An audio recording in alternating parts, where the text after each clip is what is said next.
Assalamualaikum warahmatullahi wabarakatuh. Waalaikumsalam warahmatullahi wabarakatuh. Sebelum kita melaksanakan pembelajaran hari ini, alangkah baiknya kita membaca doa dulu ya. Tolong Fauzia pimpin doa. Siap. Berdoa dimulai.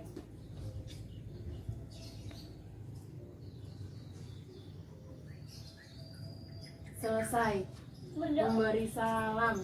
Assalamualaikum warahmatullahi wabarakatuh. Nah, jadi Ibu absen dulu ya hari ini. Noni Fauzia, Siapa Ibu? Firni Anissa, Hadir. Fauzia Abruriati. Hadir Bu. Nah, jadi materi kita hari ini tentang sistem kekebalan tubuh. Pasti kalian udah baca dong materi yang hari ini kita mau pelajarin. Coba Fauzia, kamu tahu sistem imun nggak? Sistem imun adalah sel-sel dan banyak struktur biologis lainnya yang bertanggung jawab atas imunitas, yaitu pertahanan pada organisme untuk melindungi tubuh dari pengaruh biologis luar dengan mengenali dan membunuh patogen. Nah, jadi sistem imun itu buat tubuh kita sendiri itu sebagai pelindung atau pertahanan tubuh dari patogen-patogen yang ada di sekitar kita sendiri ya. Nah, jadi kaitan materi kita hari ini yaitu apa itu sistem imun, gangguan dari sistem imun, dan cara kerja antibiotik. Nah, jadi sistem imun itu kan ada dua tuh, antigen dan antibodi. Ayo, siapa yang tahu antigen dan antibodi? Saya Bu. Ayo coba Noni, apa itu antigen dan antibodi? Antigen merupakan zat yang merangsang respon imunitas, terutama dalam menghasilkan antibodi. Antigen dalam kehidupan sehari-hari merupakan benda asing yang jika masuk ke dalam tubuh menimbulkan penyakit. Nah, lalu antibodi sendiri itu apa?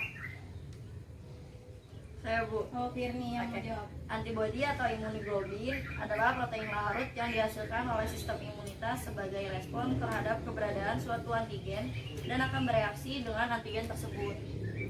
Nah, ya, jadi antibodi sendiri itu sebagai merespon dari antigen. Jadi antigen itu yang masuk dalam tubuh kita kayak patogen-patogen seperti contohnya bakteri. Nah, setelah adanya antigen, nah antibodi itu di dalam tubuh kita bakalan merangsang untuk mengurangi adanya patogen yang ada di dalam tubuh kita.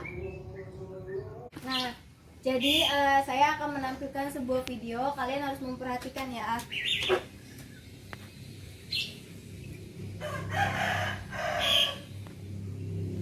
Semua memiliki potongan kertas tempat kerja atau bekas gigitan nyamuk yang mengganggu saat kita berada di rumah. Tetapi kita mengabaikannya dan melanjutkan hidup kita. Bagaimana mungkin bakteri berbahaya tidak menyerang kita melalui lubang di kulit kita? Tentu saja jawabannya karena kita memiliki sistem kekebalan tubuh dan untuk itu kita harus berterima kasih. Jadi, apa sebenarnya sistem kekebalan? Sistem kekebalan adalah pasukan yang tangguh yang terdiri dari sel, jaringan, dan organ yang bekerja sama untuk melindungi tubuh. Yang pertama, sel darah putih, leukosit. Leukosit beredar melalui tubuh melalui berbagai pembuluh darah kita, memastikan bahwa tidak ada pengunjung yang tidak diinginkan yang dapat mempengaruhi kita. Ada dua jenis sel yang membentuk divisi leukosit, fagosit dan limfosit. Fagosit adalah sel pertama yang menemukan keadaan darurat. Apakah kamu memotong sepiring di dapur saat memasak? Selanjutnya ini merupakan pintu gerbang yang sempurna bagi kuman dan bakteri berbahaya untuk memasuki tubuh. Tapi yakinlah, karena ada fagosit, ada aksi bicara. Jika fagosit merupakan kekuatan sistem kekebalan, limfosit adalah otak di belakang. Limfosit adalah sel yang memungkinkan tubuh untuk mengingat dan mengenali penyusup sebelumnya dan membantu tubuh menghancurkan mereka. Tentara sistem kekebalan unit limfosit terbuat dari dua jenis tentara, limfosit B dan limfosit T. Limfosit B dan limfosit T, sederhananya limfosit B adalah sistem intelijen tubuh yang mencari penyerang dan mengunci mereka, sementara membiarkan limfosit T tahu bahwa mereka ada di urutan selanjutnya. Limfosit T berperang melawan sasaran penjajah. Jadi, jangan khawatir tentang bakteri atau kotoran, karena sistem kekebalanmu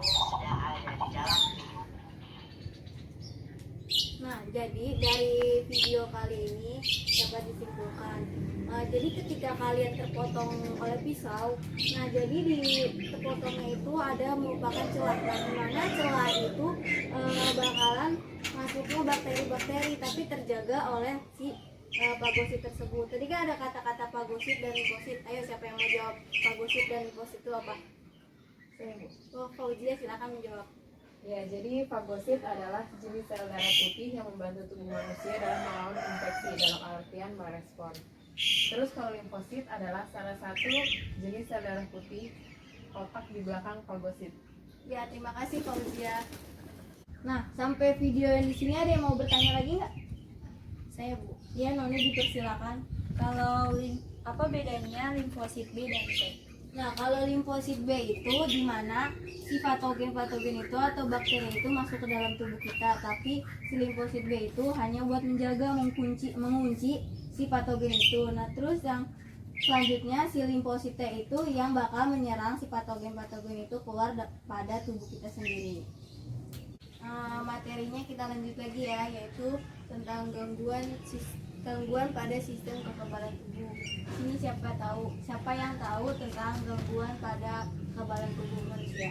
Ya, Firni silakan. Yang saya tahu itu ada alergi, Bu. Ada lagi nggak, Bu, selain alergi? Nah, selain alergi itu ada lagi yang pertama itu autoimun, imunodefisiensi, dan imunitas. Nah, dari keempat materi tersebut atau gangguan tersebut, siapa yang bisa di sini ngejelasin tentang itu semua? Oh, silakan Noni Fauzia, dipersilakan. Kalau autoimun itu adalah kegagalan sistem imunitas untuk membedakan sel tubuh dengan sel asing, sehingga sistem imunitas menyerang sel tubuh itu sendiri. Untuk imunodefisiensi adalah kondisi menurunnya keefektifan sistem imunitas atau ketidakmampuan sistem imunitas untuk merespon antigen. Dan untuk yang terakhir ada isoimunitas. Itu adalah keadaan ketika tubuh mendapatkan kekebalan dari individu lain yang melawan sel tubuhnya sendiri. Ya, bagus sekali Noni Fauzia. Nah, jadi kebanyakan gangguan pada sistem kekebalan tubuh manusia itu pada masyarakat Indonesia itu sebenarnya tuh kebanyakan di alergi, kayak alergi makanan kan, terus alergi debu kebanyakan. Nah, terus di sini ada yang mau bertanya lagi nggak tentang video yang tadi? Saya, Bu. Ya. Noni mau nanya Saya apa? mau tanya, jadi kita itu kan mempunyai sistem imunitas, tapi kenapa kita masih bisa sakit? Nah, ayo siapa yang bisa ngejawab pertanyaan Noni, nanti Ibu kasih nilai. Saya, Bu. Ya, Fauzia. Saya jawab.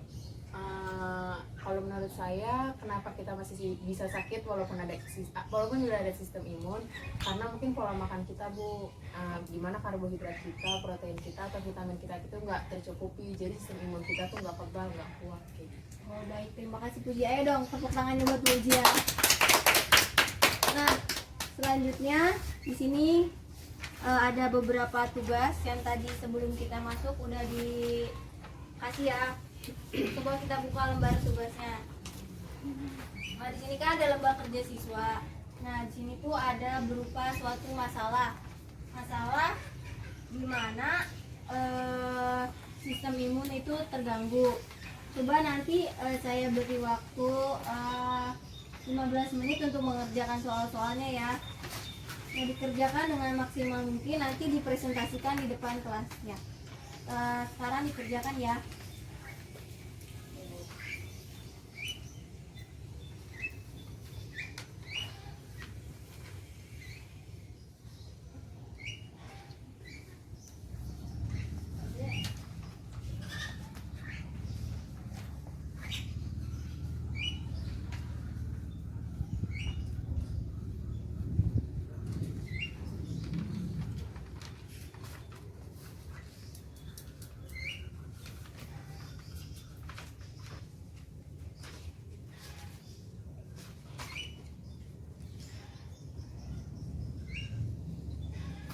Nah, tugasnya kan udah pada selesai. Coba dipresentasikan ke depan, siapa yang mau maju duluan. Ya, Firni silakan.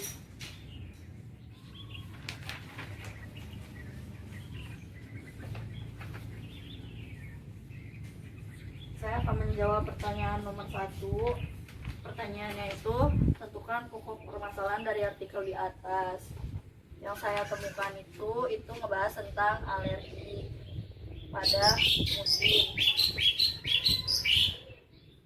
Terus pertanyaan kedua, bagaimana gejala penyakit alergi?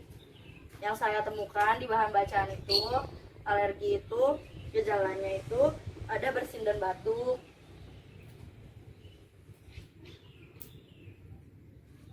Terus kemudian ada juga sesak napas.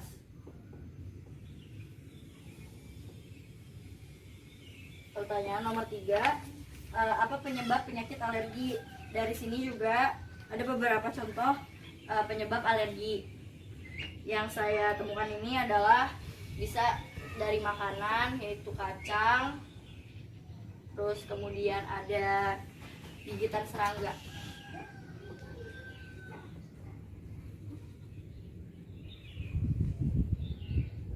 Pertanyaan nomor 4, bagaimana proses terjadinya alergi?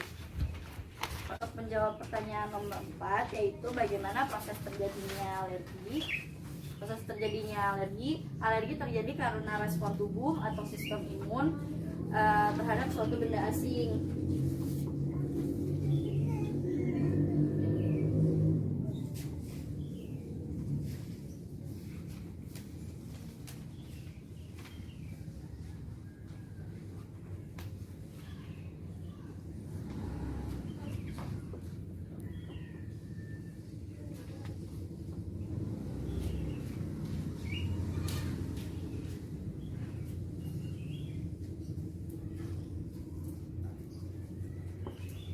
Suatu benda asing yang seperti saya sebutin di atas, misalkan kacang atau gigitan serangga, sehingga kadar histamin dalam tubuh yang tinggi itu juga bisa menjadi penyebab terjadinya alergi. Dan pertanyaan yang terakhir adalah bagaimana pengobatan yang sesuai untuk penyakit tersebut.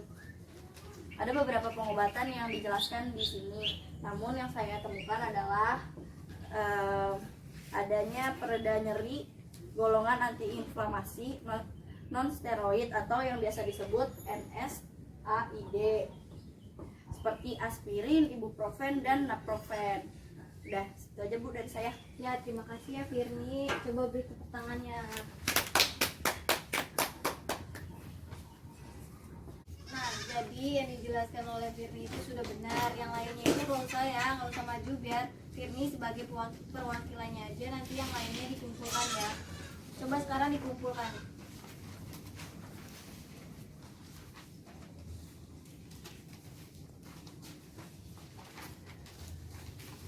Ya, terima kasih. Dari materi yang kita sudah pelajari, nah sini pasti kan kita mempunyai kesimpulan. Sini siapa yang bisa menjawab kesimpulan dari materi yang tadi kita pelajari? Saya deh, Bu. Iya, udah silakan Fauzia Ya, dipersilakan. yang dari tadi udah kita pelajari, saya mengambil kesimpulan bahwa di dalam tubuh kita ini ada sistem imun, di mana sistem imunnya itu tidak selalu kuat. Untuk itu kita harus menjaga sistem imun kita dengan menjaga pola makan kita. Jadi walaupun ada sistem imun, tapi tetap tergantung pada diri kita juga gimana menjaga sistem imun. Baik, terima kasih Fauzia. Dari materi tersebut kan sudah dapat disimpulkan oleh Fauzia kan. Jadi kalian kan udah kelas 11 nih, udah mau kelas 12. Nanti ribet gimana? Kalian banyak soal-soal yang harus dikerjakan. Jadi harus terus semangat ya. Nah, jadi kita selesaikan saja pelajaran kali ini. Kurang lebihnya mohon maaf. Wabillahi taufiq wal hidayah. Wassalamualaikum warahmatullahi wabarakatuh. Waalaikumsalam warahmatullahi wabarakatuh.